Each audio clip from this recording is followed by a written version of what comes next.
See, at least people know how to pick the right kind of truck. I like that front bumper. That came from Chrysler? Aftermarket Effects. Oh, okay. The other bumpers, as you know, are just like plastic and they hang down low. Yeah. So we got it in deep mud and partly ripped it off. And there's no place to tow from the front the way they were. Yeah. So this deal with Aftermarket Effects, the bumper is taller, and then these go right to the frame. Okay. So we can pull from the front. I like it. Well, it gets it up higher, keeps it out of the mud. Actually, these LED lights that are in here are really super bright. They're so bright, they're really only handy for off-road. What do you got for tires? Well, that's my winter set. Yeah. So they're just hand-cooked, I think they were I-pikes maybe. Okay. So I just got these, and they work amazingly well. They're a little pricey, but they work really well. But I need a bumper like that. I mean, I keep bumping things. I tore up this down here a little bit. Every time I go up the hill, I tear up something more. Well, they hang so low. Yeah. Yes, and then there's no place to hook on from the front, and I get mine occasionally stuck. I don't know, Matt. So what did you bring for me today? Well, I brought back that Chinese Husqvarna. I had it in the toolbox on the four-wheeler on the back, and we're working where it's very, very steep, and actually tipped the four-wheeler over backwards, and had two saws in the box. This one took the brunt of it, the other one came out unscathed. Well, I think we can fix that. So I think we need a handle, and this brake is broke. I know this one was OEM, because I put that on there because I bent the original one like spaghetti with nothing. I don't remember if that was or not, but that's all I got. I got these. I'll stick these on there. We'll continue on with the testing. So how's that saw run? It runs very good, runs strong. I like to use it. So this happened about 2 weeks ago. So I haven't been using it then, so I've been using my 572 and that 562 that you fixed up for me. Okay. And I like them both. Well, this is what I'm curious about, is you run it at 24? 24, yep. And do you use it for felling or bucking or both? Mostly just felling and limbing, and the reason is bucking, we're pulling trees through the mud. Yeah. And it messes up my chain. So the one that I use a different saw for bucking, just because the chain takes a beating. Yeah, I get it. I'd be curious. I think I have gas in that. I don't have much of a log, but I'm curious what your thoughts are on this one right here. Because this is one I put together out of just stuff, junk, basically. It's a junk pile. I want to see whether or not, now that you're getting into this kind of thing, that's kind of like, in my mind, the step in between your standard 562 and one of these. It should be somewhere right in the middle in terms of power.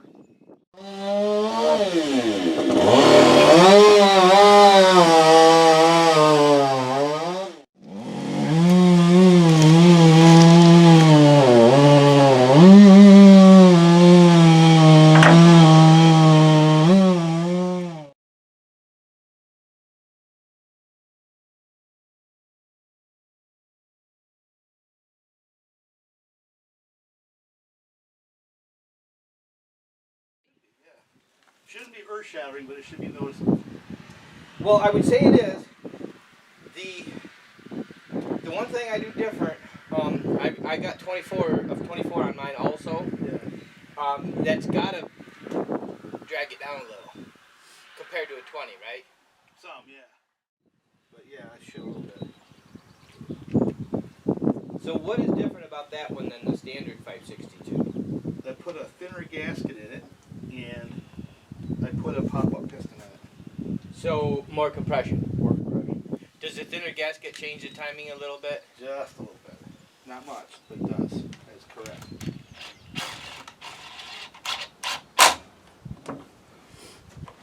It does.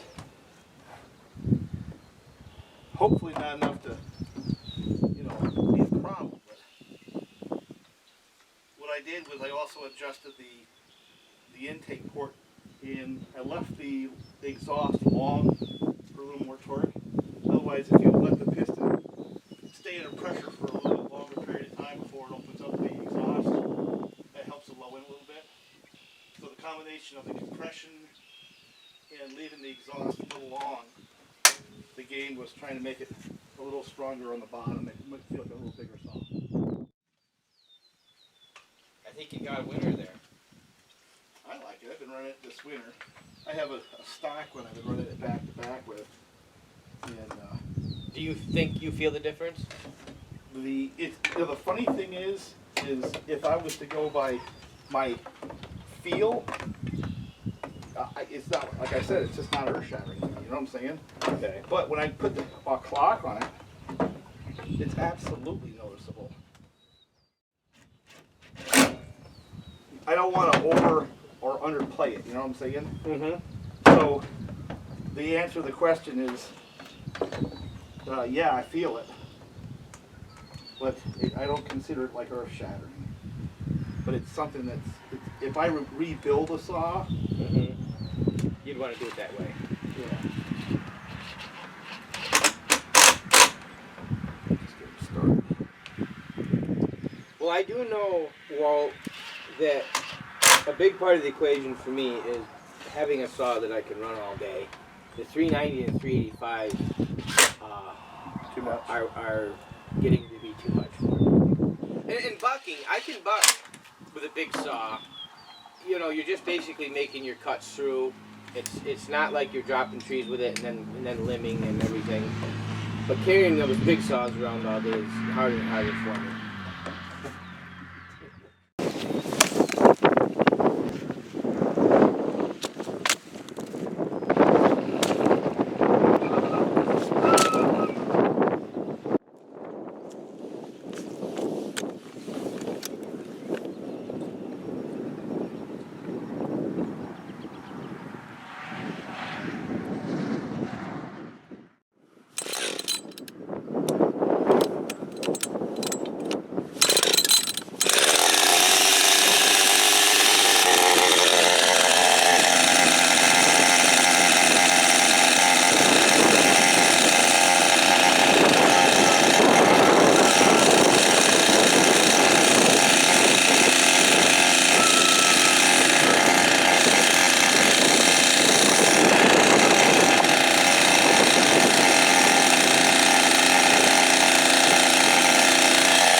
Well, I've got to get this one off the bench, and I had a couple of projects planned, but I'm afraid they got short-circuited by boat. The muffler will run the way it is for now. Yeah, it's got a muffler on.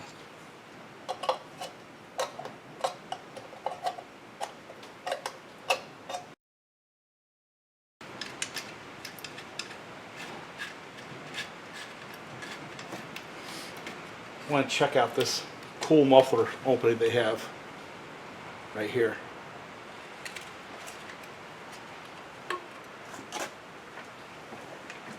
Bottom line is people have been doing that particular style muffler for a very long time.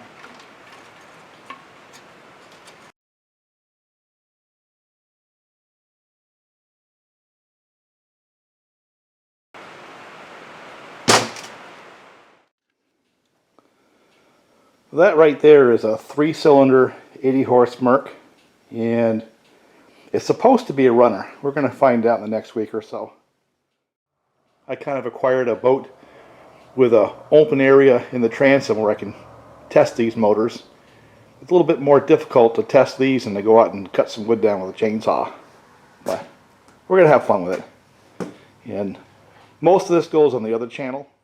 I have to shift gears for a short period of time and kind of get that one going. Get that boat finished off and in the water. The motor and lower unit on that thing's pretty good. Runs. Putting a floor in the boat. Oh, what's that thing right there? Kind of like the Headless Horseman. Yeah, that's not going to run too good. And then we have this mess here on the bench. This is what we're doing first. This is what pushed the saws out of the way for a time being. Look at that thing, huh? Game here is to see how much of this I can clean up and turn back into a running outboard. I think the pistons, I'll probably get some pistons for it. Connecting rods look pretty good. I've already got a crank on order, believe it or not. I found one online for $65. This one here, if you look down there, there was pitting on that journal, and that's not acceptable for me. And this one here, the helicoil came out with the plug, so I may have to get another head. I found one for 50 bucks online, but the goal is to get this thing running good and not spend more than $200. And so far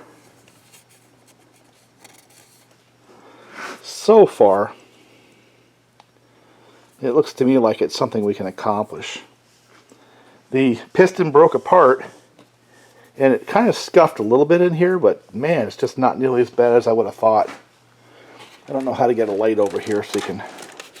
That one little area right there is a little rough, but I can't tell honestly if it's aluminum transfer or dings. But down at the bottom, that board doesn't feel bad at all.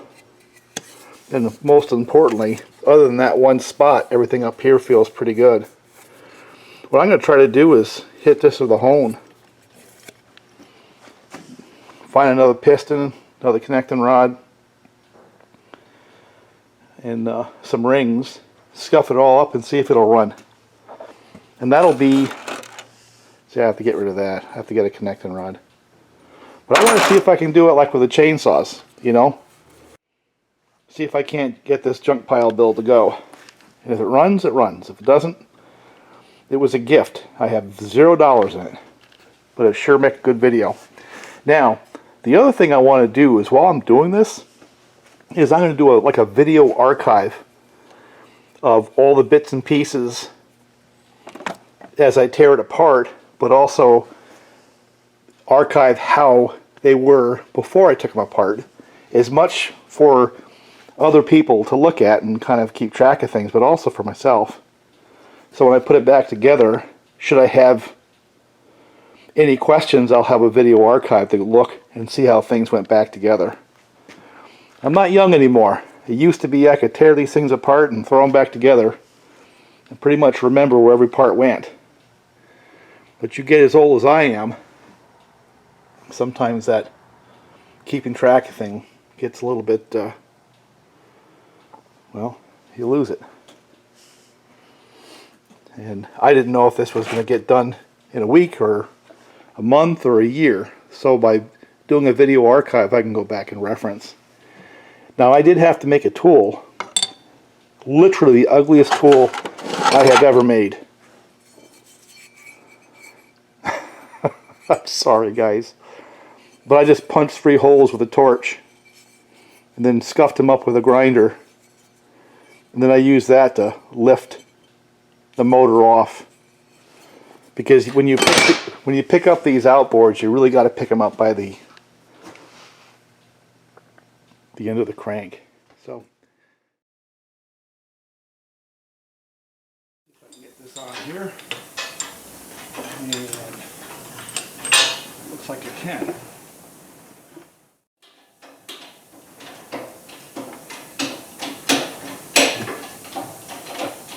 Look at that.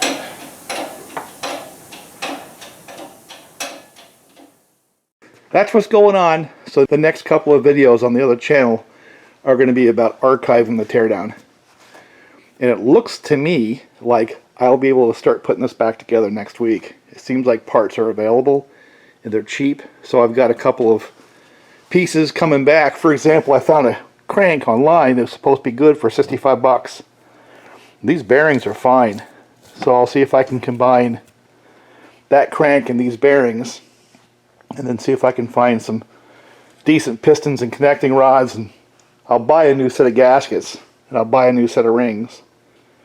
See if we can't get this back together, because the rest of the stuff, like the carbs and the ignition, starter motor, you know. Oh, I got some reed valves too, and but I need a gasket set, stuff like that. But as soon as I get them back, I think I'll be able to put this together next week. The saw stuff has to kind of wait because I have no room. See this thing? It's taking up my whole bench. A couple of tidbits. Those are actually cracked. I don't know if you see where they mill them to weaken them just a little bit. And then it's a fractured piece. When you put them back together, you got to make absolutely sure it goes in the right way so the cracks actually line up with their counterparts on the other side. That's a steel cage bearing right there. And here is the main seal. Look at that. That don't look bad at all. It's got an O-ring too. Now I may change that seal since I got this far apart, but that just doesn't look that bad. And that's kind of a common theme I've seen throughout, you know. It just doesn't seem like it's as bad off as I thought it would be. Here's the upper bearing. Trigger, stator, flywheel, all that stuff, it looks pretty good. Carburetors, look at the size of those suckers. Be cool to be able to set one of those up with a chainsaw. The problem is they're pressure fed with a fuel pump, so as soon as you turn one of those things on its side, it doesn't get fuel. So, oh, I don't know if you can see in there, your transfers are these big grooves over here, and your exhaust are these 3 holes right there, and the piston itself, see that, those holes, they actually line up with those slots at the right time. So, you know, I guess in a roundabout way, see those holes there? They line up with the transfers down there. Husky wasn't the first person to use a piston to channel gas air, you know, with their strato saws. Yeah, I think I need another piston. That's not going to work for me. This thing obviously ran lean. So, and usually that means the carburetors are dirty or something like that. So I'm hoping I can salvage that. I think I can. Now I found that these inserts are just ever so slightly larger than the one that came out.